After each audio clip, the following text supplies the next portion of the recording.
Welcome to Myra media మీకోసం మరొక political update. So గత కొన్నాళ్ళుగా ఎవరి నోటి వెంట విన్నా కూడా ఒక్కొక్క పేరు బాగా వినపడుతుంది సోషల్ మీడియాలో కానివ్వండి. అదే కౌశల్ కౌశల్ కౌశల్ ఆర్మీ.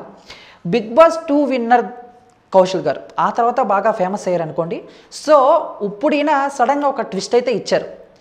నిన్న ఉండవల్లి ప్రజావేదికలో ఉన్న మన చంద్రబాబు నాయుడు గారిని శుక్రవారం రాత్రి కౌశల్ గారు మీట్ అయ్యారు. అది కూడా మంత్రి గంటా శ్రీనివాసరావు గారితో వెళ్ళి చంద్రబాబు నాయుడు గారితో కాసేపు భేటీ అయ్యారట. అంతేకాకుండా తెలుగుదేశం తరపున ఆయన పనిచేస్తానని, రానున్న ఎన్నికల్లో తెలుగుదేశం పార్టీకి సపోర్ట్గా ప్రచారం చేస్తానని కూడా ఆయన చెప్పారట.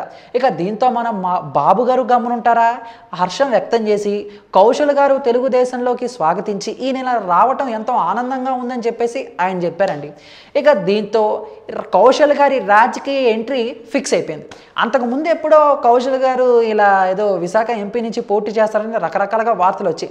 కౌశల్ గారు ఏమో కొట్టి పడేశారు. ఇప్పుడు ఈ పరిణామాలన్నీ చూస్తుంటే ఖచ్చితంగా తెలుగుదేశంలో ఉంటూ తెలుగుదేశం తరపున వైజాగ్ ఎంపీగా ఈయన పోటీ చేస్తారేమో అని చెప్పేసి అప్పుడే జనాల్లో డౌట్ క్లియర్ అయిపోయినాయి. సో ఇక్కడ సడన్గా ట్విస్ట్ ఏంటి అని అంటే, కౌశల్ గారు బిగ్ బాస్లో ఉన్నప్పుడు పవన్ కళ్యాణ్ గారి ఫ్యాన్స్ ఆయనకు ఓట్లేసి గెలిపించారు అనే వార్త కూడా ఒకటి ఉంది.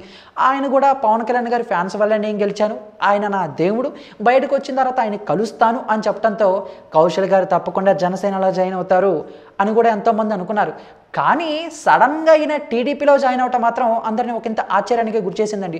సో దీనివల్ల పవర్ స్టార్ పవన్ కళ్యాణ్ గారి ఫ్యాన్స్ అంటే ఆయనకు ఓట్లేసి గెలిపించిన వాళ్ళు కూడా కాస్త నిరుత్సాహపడ్డారు. ఇక దీంతో అందరికీ షాక్. చూద్దాం, ఏదేమైనా కూడా కౌశల్ గారు ఈ మధ్య కాస్త ఒక వివాదంలో అయితే రేగారు. ఈయనకి ప్రత్యేకంగా కౌశల్ ఆర్మీ అని ఉండటం మీ అందరికీ తెలిసిందే. ఆ ఆర్మీ ఈయనకి ఆపోజిట్ అయిన విషయం కూడా మీకు తెలిసిందే. సో ఇలాంటి టైంలో ఈయన టీడీపీలో జాయిన్ అవ్వటం ఒకంత అందరికీ ఆశ్చర్యానికి గురిచేస్తుంది. రానున్న కాలంలో ఏం జరుగుతుందో అనేది మాత్రం అందరిలోనూ ఒక క్వశ్చన్ మార్క్. చూద్దాం, ఈ కౌశల్ అనే ఆయన టీడీపీకి ఎంతవరకు సహాయపడతాడో, రానున్న కాలంలో రాజకీయ పరంగా ఇంకెంత ఎదుగుతాడో. మరి దీనిపై మీ యొక్క అభిప్రాయాన్ని కామెంట్ రూపంలో మాకు తెలియజేస్తూ, ఈ వీడియో మీకు నచ్చితే లైక్ చేసి అందరికీ రీచేలా షేర్ చేయండి. ఇటువంటి ఇంట్రెస్టింగ్ పొలిటికల్ అప్డేట్స్ ఎప్పటికప్పుడు మీ హోమ్ పేజ్పై రావాలనుకుంటే మా మైరా మీడియాని సబ్స్క్రైబ్ చేసుకోవడం మాత్రం మర్చిపోకండి. Thank you. Hi, this is Kartikeya Shiva from RX100.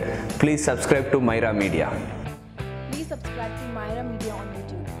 Please subscribe Myra Media on YouTube.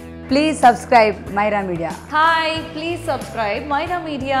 Please subscribe Myra Media. Myra మీడియాను ప్రతి ఒక్కరు సబ్స్క్రైబ్ చేస్తూ మీరందరూ ఈ మైరా మీడియాను ఆదరిస్తారని కోరుకుంటున్నాను. Thank you.